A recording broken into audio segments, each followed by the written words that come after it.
What's up YouTube, and welcome back to another Procreate tutorial where today we're going to create a fluorescent or black light kind of sugar skull where all of the paint blobs here, the individual blobs, are glowing under the black light.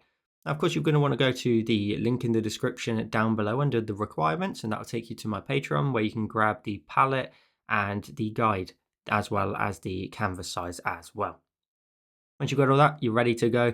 Excuse my slightly croaky voice because, again, I've not been very well for the last couple of weeks. So I'm getting through my recordings regardless. So make sure to have some fun with it though. Make it your own. Do whatever style you like and tag me in your finished creations when you're done over on Instagram and Facebook. And of course, if you want even more tutorials from me, you can come and join me over on Patreon, where I post exclusive tutorials every single month with up to 3 added every single month. There's a catalogue now of over 170 tutorials that are not available here on YouTube. So enjoy today's tutorial and let's get started. So as you can see on my canvas, I have gone ahead and added in the guide. And to do that, you just go up to your actions, hit the option of add and insert it from your photos or your files, depending on where you saved it to. It's just simply a simple outline just to give you somewhere to kind of aim for. Now, what we would then want to do is go to our background color and change it to the color in the top right of the palette, hit the tick, and then on your guide, just tap on it and go to the option of invert so you can now see it. Then tap on the layer, bring the opacity right down to probably around about, say, 30%, just so you can see roughly where it is. Create a new layer, then go to your settings, go to canvas, and then go to your drawing guide, turn it on, and edit that drawing guide. We want to use the option here of symmetry. And the best thing to do here is just set your color as well to like a white as well. So you can hit the tick and you'll have this line running down the middle. Now, if I ever go too fast, tap on the video, go up to the top right and go to the settings and go to playback speed, and you can slow me down or speed me up to your preference. Now, the only other thing we need to do is get our brush of choice. Now, what you want to ideally do, to be honest with you, is swipe the Jaeger brush under basics to the left. So basics, and you want the Jaeger brush. Swipe it to the left and duplicate it. You'll get an extra version, then tap on the extra version above. Set your stroke path and set the spacing to 50%. Now, if you set that to 50, you can then get a little bit of a gap in between, and that will make it super easy that we can go ahead and actually create all of our dots without having to tap, tap, tap. Now, I have already done this with this brush above, and I've got some sizes in here. I've got 41%, I've got 74, and I've got 100. If you need to make a marker, you just drag it to where you want it, tap on it, and hit the plus icon here. And likewise, to get rid of it, you can tap on it and hit the minus. Now I'm going to go to the top 100% size. I'm going to go to my colors, and now you can just have as much fun as you like. You can tap on the blue, top of the 5th column. I'm going to triple check that the layer here says assisted. You want it to say assisted, so if it doesn't, just tap on it and add the drawing assist. That will mean whatever you draw now on one side, you can see on the other. And as you just saw there, we can draw all of our little paint dots without having to worry about the gaps or anything like that. So now you can just draw your outline where you want it. Now, it's best to be zoomed out enough that you can then see your whole canvas. Let that run all the way up towards the top. When you get to somewhere like this, because we've got the brush, and it's if I did another dot here, it's going to get very close and potentially even touch. Now you could do something like that where you tap. Otherwise, you could tap on the actual line in the middle just to place one in the middle. Now I'm picking blue for my outline. I like the color contrast against the oranges that I want to use for some of the other areas. And as you just saw there, I'm going to throw the jaw out a tiny bit more and a little bit lower so I can get 2 dots like this in the middle. So sometimes it takes a little bit of repeating here and there. I'm going to switch my color to the orange, top of the 2nd column, or it's just the orange. And then I'm going to bring it down to my slightly smaller marker of 74. I'm going to sort of try to balance them out on either side with a variety of sizes, and depending on what we're detailing, of course. I'm going to put a little dot in there, lovely, and then I'm going to do the nose as well. So you can start on the line, that's a really good way to do it, and then kind of just run it around, and then again just put another dot so you can tap to put specific little blobs here and there. And then I'm going to go to my colors. I'm going to grab, say, the white, and then bring that size down to 41%. And what I want to do is I want to put a dot in the middle of the forehead, a little bit higher than that, maybe like a little bit like here. And I want to make sure that that is a dot by tapping as much as I can on that central area. And then from there, I'm going to go ahead and just grab some colors and start decorating. I want a central focal point, and then I can make my way around it from there. So I can do something like this. And then I can go ahead and grab, say, let's grab the purple. Let's just make our way along the line. I'll start at the bottom this time. And I want to try and make sure that that is kind of circular. And I need to undo that because my dot didn't land in the middle. So I'm really looking forward to seeing what everybody else's looks like, because you potentially might do something completely different to me. And that is awesome. I love that. Let's go to the pink and start at the top again this time. And then just roll round. Try and meet in the middle with a dot. So this is inspired by when people do sugar skulls and they do like a dot and all the little blobs of paint. So it looks nice in 3D. I'm going to go to the orange. I might go a bit bigger. Tap away. See if we can get some slightly larger dots in here. And again, I'm going to sort of start at the top this time. Drag my circle around like so. And just keep repeating. What should we go for next? Let's go for the yellow. Let's start at the bottom this time. And by starting at the bottom, sometimes you get the odd number of dots at the very bottom. So I'm going to actually try and start just off to the right and hope that this works out quite symmetrically. It doesn't, so I get the dot at the top again, which is not a problem. Fun little pattern. Now, what I urge you to then do is I'm going to switch it to the color of, say, the third column. And with this same brush size over here towards the left hand side, I would probably like draw in like a bit of a curved line up here like so, just so you don't make this too big in the middle. You can then have other areas to start to play with. So you can use the yellow, run a line like here, get another dot in there for sure. And then I could go to like an orange and maybe just keep this whole area up here like the slightly warmer colors. I'm going to go down to 41% and get some slightly small orange in there, and then I'm going to repeat the yellow just beside it. And look how easy we can do it because we made the preparation of the brush. Like, it just makes life so much easier. And hopefully you can then think, oh, hang on, I could probably use that in some of my other designs as well. So it can have some additional learning and value. Let's then go to I'm going to go yellow again. And I might just try and squeeze just a few little line of dots in here. Lovely. And we go back to this one in the middle. Let's then switch it now to the blue and make our way around it from there.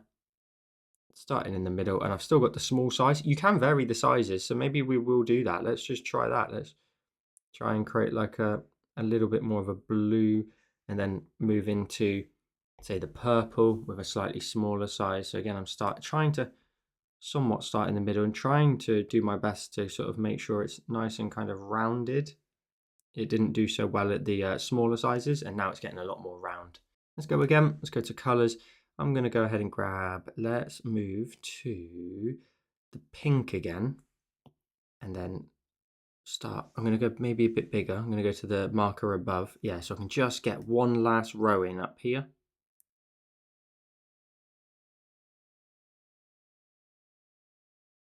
Oh, lovely. That worked out quite well. And then we can do some other stuff. We can try and like work in other little patterns and lines. They don't all have to sort of flow at the same point. So for example, we could do something like triangular in the middle of the nose here. So let's grab like the blue, set the size a bit smaller, and let's draw in like a triangular kind of shape down. Of course, try and bear in mind your symmetry line and stuff like that. And then do we want this line to run all the way over the top of the eye and maybe like swoop outwards at the end? And then just grab another color. Let's grab the purple, starting in the middle. Let that, it just about squeezes in. I would not ever force it. If it doesn't squeeze in, it doesn't squeeze in. So that one didn't quite work on the end. I like to keep these things in for you as you're watching the video, because then you know what to aim for and also what not to aim for at the same time. But everybody's is going to look very different. So I love that. We can see what everybody comes up with. Let's then add in like a little bit of a triangular kind of bit of pink in the middle, followed by a little bit of yellow with just a singular dot like so. And then I'm going to repeat that outwards by grabbing the pink again, bringing that out, sort of bringing that round. And then with the yellow, I could do something here where we could create like a kind of maybe triangular shape, or otherwise you could do something interesting like a spiral maybe. But all of these details will, if you don't do repeating lines, details like that can make this even more complicated to try and detail. So just vary it as much as you can, but don't over, do it and give yourself too much to do. I'm just looking at the lines here and thinking, what's the best way I can go ahead and sort of work this in? And I think it's by continuing my yellow line upwards, like so. So yellow into a bit of orange. I might undo that and just go 4 wide. There we go. And let's grab purple. Probably get 3 in there. Yeah. And then a little bit of blue for a 2. Oh, let's make sure we get the blue. And you can make this as quick and easy as you like, can't you? Let's grab then a yellow for a lovely little dot in there. Oh, I love that. Love that little triangular shape in there. I'm going to do the same here where I just grab like a yellow dot. And then what did we do next? We did blue. I'm going to try and do 2 dots. And I need to make sure I grab the color. So let's grab the blue. Let's do 2 dots. And then let's see if we can repeat the purple line. Grabbing purple and see if we can just squeeze in at the top there. Lovely, that fills that in nicely. And again, we can now start to move into other areas. What could we do with the cheekbones, and where do we want the cheekbones to flow? Do we want the cheekbones to come around and go up the nose, or do we want them to go like down here and across the mouth? You can honestly do anything you like, and I love that. I love it, and I've said that multiple times, but it's very, very true. With all of these things, I want to give you guys the option to do something unique for your preference. You see, I've just done a few manual dots there as well. What color could we go for next? Let's go for the purple, or pink, should I say. Let's bring that down. And I want that line to be as smooth as possible. So a little bit of a wobble there and a little bit running up. Let's grab the orange. And I've put them in a color order that I think looks quite good to repeat. But of course, you could also introduce additional colors in here should you like, a little bit of green maybe in there. That would look quite nice. And now I'm just going to add in like a blue dot just under there just to fill that in. Next up, we can move into the mouth area. Now, you can add teeth here if you want to. I would do it on a separate layer. Tap on it and add the drawing assist as well. Then go to your colors, just grab white and then go back to your brush, but switch it to the regular Jaeger brush, and size doesn't particularly matter. Maybe something that you can just fit in that gap. Now I have sort of left space roughly for where the teeth would be. And usually they're kind of like a little bit kind of triangular shaped. So you can sort of make them a little bit more straight than that. Let's do this guy a favor. But you can make them a little bit kind of triangular, kind of wedge shape to them, which gives them that kind of skeletal look to them. So you just do something like this. And, if you want to, you, of course, can sit and fill them out to, maybe fit the mouth a tiny bit more in terms of like the size of the teeth and the shaping of them. Of course, you might want to add some of the slightly sharper ones, which of course 1, 2, 3, it should be around about here. You can add like a little bit of a point on the end of them, either. It's totally up to you. But then you do the same, just draw like a straight line, draw like a little triangular shape underneath, and then that gives you your teeth lining. But I said to put it on a separate layer because if you want to, you could just go ahead and sort of just maybe delete this layer if you want to. It's totally up to you. But something like that is roughly what you want to go for. So feel free to pause at that stage if you need to. Of course, if you do add the sharper points in on like the teeth here, you will need to go ahead and just make sure that the one underneath is slightly more cut into. And then let's go ahead and go back down to our layer for our dots.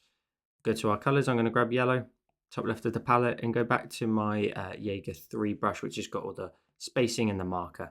I'm going to go ahead and let's start by creating like a curved line here. And we'll start one down here in the middle. And then I'm going to just run through the colors and just basically mirror that line all the way down. That kind of top lip area. Let's get purple next, which can also run a little bit higher too. I can then go to blue, run that down like so, and then we can switch it back. Let's go to like orange as we get into here, and then we can just about squeeze in a little bit more pink in that area there. Lovely. Let's go ahead and work on the mouth, or the chin, should I say. Now I'm going to go ahead with purple, and you can see there's a little bit of a line there. That's roughly the guide that we also want to try and stick to. I'm going to go ahead and run this down and then up in towards the center and just tap to add a dot where possible. Now I need to redo that line simply just because it got a little bit too close to the blue at one point and looked like it was touching. So a little dot in the middle, and then I'll just repeat by going through the colors. So you can see this line, so I need to start here, follow that down, swoop up in the middle. You can put a dot as well, or you could just let them meet in the middle, meaning that they don't necessarily have to kind of have that sharp point. So they could like run down like that, stop, and then you can run into like the yellow. And then by the time you then start to do this with the yellow too, it should start to kind of flatten out a little bit. So you won't have that really sharp kind of point towards the middle. But now we've got the blue, and then probably just squeeze in a tiny bit of purple on there too. And there you go. We've basically filled in the entire thing. You probably could add in like a few more dots here and there where you feel like you can get closer now to some of the shapes around it a little bit more. But that is going to be my version. Now what we're then going to go ahead and do is swipe this to the left and duplicate it. The bottom one out the guide, should I say, turn off the guide, and the bottom one out the two. Go to your adjustments, Gaussian blur, swipe it from left to right until we get to roughly around about the 25 to 30% range. So I'm going to go down to the 25. I'm then going to swipe that layer to the left and duplicate it and change the blend mode to the option of hard light. Now that will make your colors have that little bit of more of a glowy look to it. But of course, we actually want to add the glow itself. So making sure you're on the actual dots, go to your adjustments. You want to go to bloom. And for the bloom, I'm going to go up to 65%. So look at that. Look how it goes from really flat to really vibrant. You get that sort of black light effect to it, don't you? Where they're like glowing almost. And then we want to go ahead and set the transition down to around about 12. Let's set the size to around about 18. And then the burn, I think we could go down to around about 21. So taking a look at that, again, feel free to mess around with the settings. You know, I like 21. You could go more vibrant and more colorful if you want to. But I think around about these markers are my favorite. You know, I've messed around with this a few times in pre-practices. Tap and you can hold down on preview and see the difference before and after. So they really do get that black light effect. And then tap on your adjustments when you're done. And you are done. But of course, you can do what you want with the teeth. You could tap on them now and maybe tone them down a little bit, just so that they're not quite as vibrant. You could otherwise bloom them as well, should you feel is necessary. I'm going to leave mine around about that 80-ish% marker because they're not going to be glowing like the dots of the paint around it, in my opinion, anyway. So I'm going to go ahead and pinch your two fingers, go full screen before, and we end up with today's finished design. I hope you enjoyed this fluorescent sugar skull design. As always, make sure to tag me in your finished creations wherever you decide to share them, like Instagram and Facebook. And of course, make sure to check out my Patreon because that's where I post exclusive tutorials every single month. And there's a catalogue now of over 170 exclusive tutorials. And with up to 3 added every single month, that catalogue just continues to grow. And if you like this video here on YouTube, you'll love this one on screen now. Thank you so much for watching. Have a wonderful rest of your day, and I'll see you in the next one.